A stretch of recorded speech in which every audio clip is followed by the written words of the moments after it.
Now, you worked in you were on the Watergate trail. You worked for Nixon, right? Remember that? I was in Nixon's cabinet. I did not go to jail. No. One of the few who did not go to jail. I was actually in Belgium as U.S. ambassador to NATO when that was going on. Wow. And someone said, "Who's the smartest man in Washington?" Answer, Don Rumsfeld. But he's not in Washington. That's right. I knew nothing about it, and I was sent over as ambassador to NATO, and all of that went on, and it was a terrible tragedy for our country, and the first time in our history when a president had to resign. Well, and let's hope it never happens again. I don't know that that was a tragedy. I mean, he needed to resign. He was a crook. Do you have strong views on this? I do. And, you know, I see some similarities right now going on. I mean, there was a break-in in the Watergate complex. In this case, there was a Russian break-in on the Internet. Similar, no? There are other things I have here.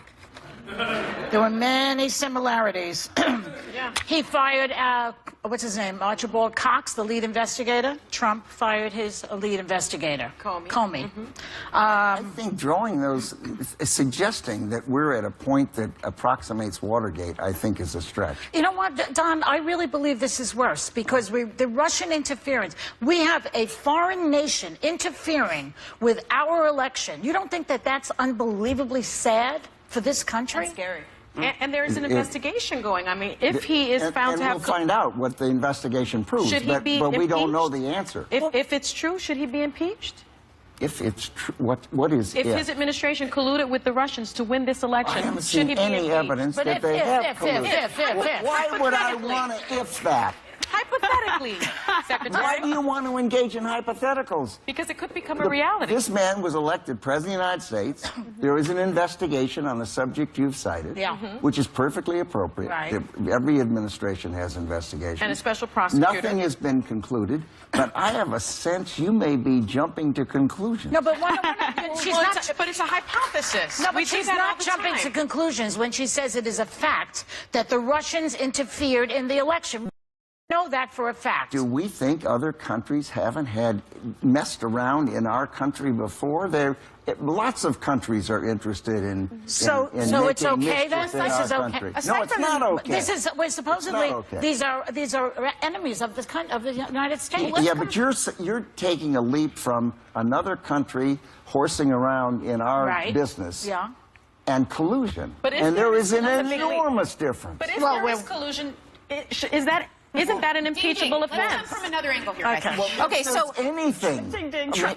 Okay, gonna need that bell whoop. Okay, Trump was under fire for allegedly spilling highly classified information to the Russians while in the Oval Office. And given the terror attack in Manchester on Monday and recent news that the UK is or Manchester's cutting off sharing information with us because of some of the UK. They're cutting off sharing this information because of these leaks. Do you think this is going to continue to happen, that people are not going to be sharing information we need in regard to intelligence because of leaking of classified information? I don't. I think that sharing intelligence is enormously important because every country has intelligence collection, and the countries that we cooperate with closely share with us, and we share with them, and that doesn't happen unless there's a high degree of confidence that it will be handled in an appropriate way. Wow. There are leaks that occur in every country, in every administration. There seem to be leaks taking place now out of the White House, which is unfortunate. And that is important that be managed so that we do not lose the ability to cooperate with the